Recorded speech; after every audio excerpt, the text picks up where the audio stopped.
બધા મિત્રો મજામાં? હું છું તમારો પ્રિય મિત્ર હસમુખ। આજ આપણે વાત કરવાની છે રેન પાઇપ। રેન પાઇપ છે એ આપણે લાવ્યા હતા અને રેન પાઇપ આપણે રોપમાં મૂકી હતી ને રેન પાઇપનું કામ પણ બહુ સારું છે। આ જુઓ તમે, રેન પાઇપથી આપણે કળી પકવેલી છે, 1 નંબર કળી થાય સુપર। અને કળીમાં કોઈ જાતની કાંઈ પાવાની પ્રોબ્લેમ કે કોઈ દવા પાવાની પ્રોબ્લેમ કે ખાતર નાખવાની પ્રોબ્લેમ આપણને ખેડૂતને કાંઈ આની ઝંઝટ રહેતી નથી। ખાલી ઓટોમાં મોટર ચડાવી અને રેન પાઇપમાં ખાલી વાલ ફેરવવાના હોય છે। તો આ છે રેન પાઇપ। આપણે રોપમાં કળી છે એ બધી આનાથી જ પકવી છે અને રોપ પણ આનાથી સારામાં સારો થાય છે। એટલે રેન પાઇપનો અવશ્ય ઉપયોગ કરજો।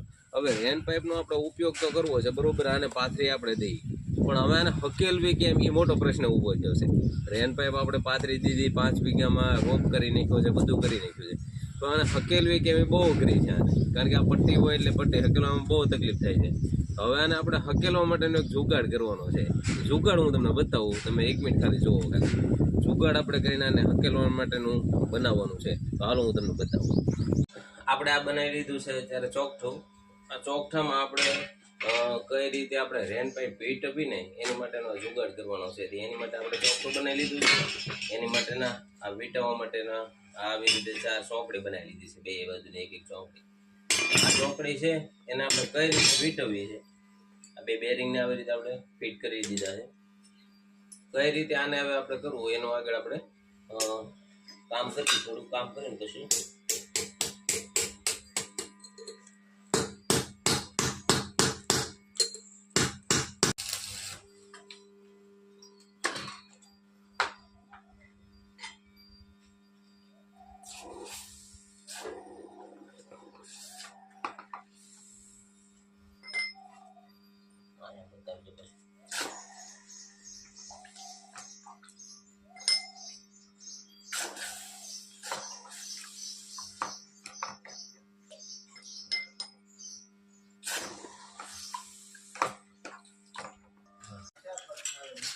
તમને કેવું લાગ્યું છે એ જણાવજો। અને ખેડૂતના દીકરાને તો બધું આવડતું હોય, એટલે જો આ તમને કેવું લાગ્યું? પહેલાં આપણે બનાવ્યો હતો રેન પાઇપ હકેલવા માટેનું આ જે મશીન બનાવ્યું હતું। હવે એમાં એવું હતું કે મશીન તો બનાવ્યું પણ એ હકીકતમાં કામ કરે છે કે નથી કરતું એ આપણે ખાસ જોવાનું હતું। એટલે કામ કરે છે એની માટે આપણે સ્પેશિયલ વાડીએ એની માટે આવ્યા છીએ, અને વાડીએ છે ને એ આ રેન પાઇપ છે ને એ આપણે હકેલીને તમને બતાવું કઈ રીતે હકેલાય ને એ તો આપણે જોઈએ હવે કઈ રીતે હકેલાય। તો આપણે હવે પહેલાં રેન પાઇપને બાંધવા માટે પહેલાં એક લીરો નાખી દઈએ અંદર। અત્યારે લીરો આપણે નાખી દીધો છે, હવે રેન પાઇપ હકેલી આ રીતે આને આપણે હકેલવાની છે।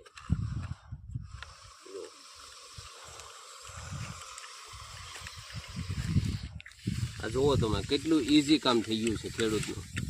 આ રીતે રેન પાઇપ હકેલાતી છે, આપણે સીધી રેન પાઇપ છે, સામેના હેઠા સુધી આપણે ક્યાંય જવું પડતું નથી।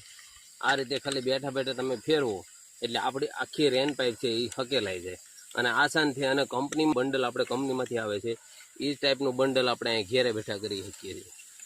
એટલે ખેડૂતથી કોઈ વસ્તુ અશક્ય છે જ નહીં, કાંઈ બધું શક્ય બને, પોતે જાતે મહેનત કરવી પડે। જો આ ફીંડલું છે એ ઘણો બધો સમય લાગે આમ હકેલવું હોય તો આપણે, પણ આના દ્વારા આપણે બહુ ઝડપથી અને સારી રીતથી હકેલી શકીએ અને ફીંડલું પણ વ્યવસ્થિત થઈ શકે। કામ કોઈ બી કરો પણ વ્યવસ્થિત અને ચોક્કસ વ્યવસ્થિતપણે કામ કરવું।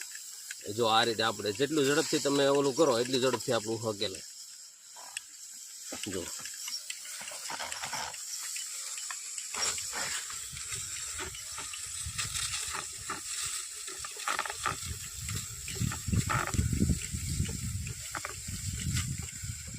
હવે આપણે આ રેન પાઇપ છે એ થોડીક જ બાકી રહી છે, તો એને આપણે આવી રીતે ગાભો છે ને ગાભા વડાયથી આમ રાખવાની છે, જેથી કરીને પાણી હોય નીકળતું જાય અને આ રીતે હકેલવાનું, ખાલી હકેલાય છે। તો આ રીતે આપણી રેન પાઇપ હકેલાઈ ગઈ। હવે આપણે પહેલાં જે લીરો નાખ્યો હતો એનું મહત્વ શું છે એ સમજો। લીરો નાખ્યો હતો ને આને સીધો આ રીતે બાંધી દેવાનું હોય બંડલ બંધાઈ ગયું। પછી આ બાજુ નજીકથી હવે આપણે આ બંડલને કાઢવું કઈ રીતે, આ બંડલ તો પેક થઈ ગયું છે। તો જુઓ આ સાઈડથી જુઓ તમે, આ સાઈડ આ સાઈડથી બતાવો। તો આ સાઈડથી આ બોલ છે એને આપણે ઢીલા કરવાના છે। આ બોલ ઢીલા કરી નાખ્યા એટલે આ બોલ છે ને અંદરની સાઈડમાં આવી જાય, ખાલી અડધો આંટો આપણે ઢીલા કરવાના છે। અડધો આંટો ઢીલા કરો બોલ, એટલે બોલ છે એ અંદરની સાઈડમાં વી જાય. હવે આપણે આ બંડલ આ કાઢી લીધું.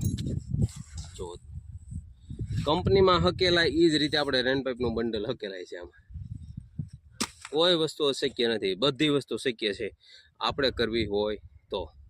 તમને કેવું લાગ્યું જરૂરથી કોમેન્ટ કરજો, અને આવો જુગાડ કોઈ બી હોય તો પહેલો આપણી ચેનલમાં આવશે.